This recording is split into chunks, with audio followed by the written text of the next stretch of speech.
Assalamualaikum warahmatullahi wabarakatuh.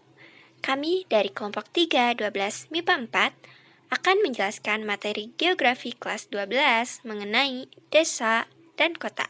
Terlebih dahulu, saya akan perkenalkan anggota dari kelompok kami. Saya Marija Rosalin, nomor absen 1 akan menjelaskan interaksi desa dan kota beserta manfaatnya. Saya Bunga Mutiara Yuniar, nomor absen 3 akan menjelaskan perbedaan antara desa dan kota. Nama saya Rijal Mutakin, nomor absen 25 akan menjelaskan teori titik henti. Saya Saidan Fadilah, nomor absen 27. Saya akan menjelaskan wilayah zona interaksi menurut R. Bintarto. Saya Witri Septiani, nomor absen 35. Saya akan menjelaskan contoh soal teori titik henti dan pembahasannya. Mari kita langsung ke pembahasan. Kita tentu sering mendengar kata desa dan juga kota. Namun, apakah kita tahu bagaimana sih perbedaan antara desa dan juga kota? Perbedaan desa dan kota. Desa memiliki hubungan sosial yang bersifat paguyuban atau gaya hidupnya berdasarkan ikatan kekeluargaan yang kuat. Dan kegiatan perekonomian masyarakat di pedesaan mayoritas bersifat agraris. Kehidupan erat dengan alam dan umumnya masih bersifat tradisional. Jumlah penduduk di pedesaan sedikit dengan luas lahan yang luas atau kepadatan penduduknya rendah.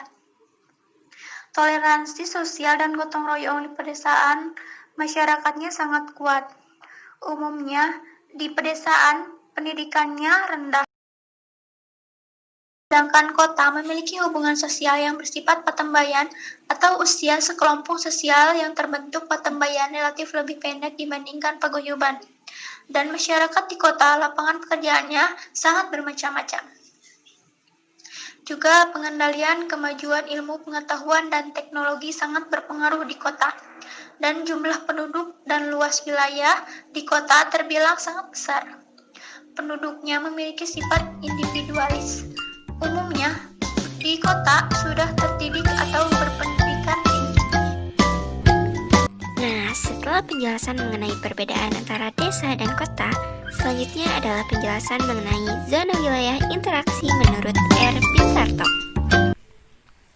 Menurut Bintarto, wilayah zona interaksi desa-kota terbagi menjadi 6 zona, yaitu A. City, B. Suburban, C. Suburban Fringe, D. Urban Fringe, E. Rural Urban Fringe, F. Rural. A. City identik dengan kota atau pusat kegiatan. Kota adalah tempat semua aktivitas manusia berkumpul dan menjadi jaringan utama perputaran ekonomi. B. Suburban atau sub-daerah perkotaan adalah wilayah yang lokasinya dekat dengan pusat kota. Wilayah suburban menjadi tempat tinggal para pengelaju atau pekerja yang melakukan mobilitas setiap hari ke kota. C. Suburban Fringe adalah wilayah yang melingkari wilayah suburban. Wilayah ini merupakan daerah peralihan antara kota. D. Urban Fringe atau daerah perkotaan terluar adalah wilayah batas terluar suatu kota dengan ciri sifat mirip dengan wilayah kota, kecuali inti kota. E. Rural Urban Fringe atau daerah batas desa kota adalah jalur wilayah yang terletak antara kota dan desa yang dicirikan dengan penggunaan lahan campuran antara sektor pertanian dan non-pertanian. F. Rural atau perdesaan adalah suatu wilayah yang menitik beratkan pada sektor pertanian atau kehidupan agraris. Nah, setelah mengetahui zona wilayah interaksi, lalu bagaimana sih interaksi yang terjadi antara desa dan kota dan apa manfaat dari interaksi tersebut? Interaksi desa sampai kota adalah proses hubungan yang bersifat timbal balik antar unsur-unsur yang ada dan mempunyai pengaruh terhadap perilaku dari pihak-pihak yang bersangkutan melalui kontak langsung.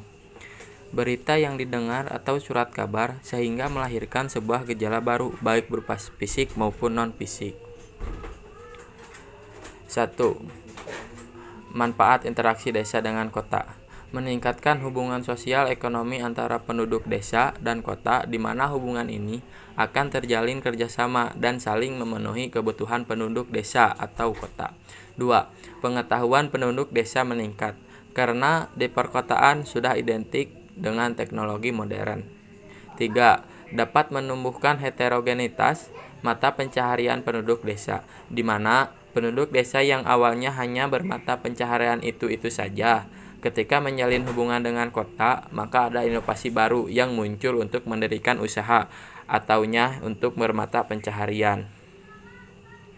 4. Menumbuhkan arti penting pendidikan untuk penduduk desa.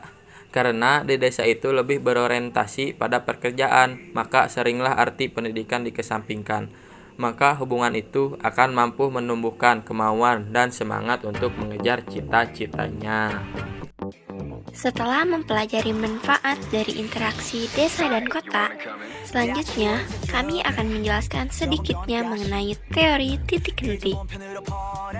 Apa itu teori titik henti? Teori titik henti adalah teori yang bermanfaat dalam kajian ruangan geografi. Teori ini digunakan sebagai dasar penentuan pembatas wilayah-wilayah yang fungsional. Teori titik henti pertama kali muncul pada tahun 1931 oleh William J. Reilly. Menurut William J. Reilly, teori titik henti adalah teori yang digunakan untuk pengetahuan jarak maksimal daerah perdagangan sebuah kota. Dalam teori Reilly merupakan hukum fisika tentang geografi untuk mengukur kekuatan pengangkutan barang antara dua kota. Menurut Reilly, jika kedua kota memiliki jumlah penduduk yang sama banyak, maka batas area perdagangan mereka tempat tengah-tengah jarak yang memisahkan kedua kota tersebut. Namun jika salah satu kota memiliki jumlah penduduk yang lebih banyak, maka area pasar akan semakin mendekati area kota yang lebih sedikit jumlah penduduknya. Perhitungan mengenai teori titik henti ini telah dirumuskan secara matematis, yaitu di mana DAB adalah jarak lokasi titik henti yang diukur dari kota A, lalu PA yang merupakan jumlah populasi A, dan PB yang merupakan jumlah populasi B. Selanjutnya, agar lebih dipahami lagi, mari kita lanjut mengerjakan contoh soal. Pemerintah Kabupaten Bandung akan membangun sebuah pasar di antara Soreang dan Majalaya. Jika penduduk di Soreang sebanyak 150.000 jiwa, penduduk Majalaya sebanyak 75.000 jiwa, dan jarak antara dua kota tersebut adalah 32 km. Tentukan di manakah lokasi pasar berdasarkan perhitungan titik henti. Diketahui PA sama dengan 150.000 jiwa, PB sama dengan 75.000 jiwa, dan jarak antara kedua kota adalah 32 km. Ditanyakan jarak lokasi titik henti yang diukur dari kota A. Dijawab, pertama-tama kita masukkan angka tersebut terhadap rumus, lalu kita cari jumlah dari 150.000 dibagi dengan 75.000, dan hasilnya adalah 2. Lalu kita tentukan jumlah dari akar 2 tersebut. Setelah itu, kita jumlahkan angka tersebut dengan angka 1. Dan 32 dibagi dengan 2,41 hasilnya adalah 13,2 km.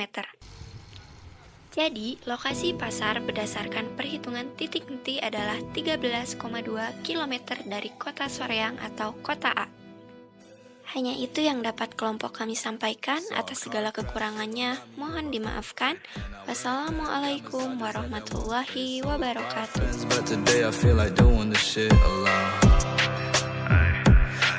like that.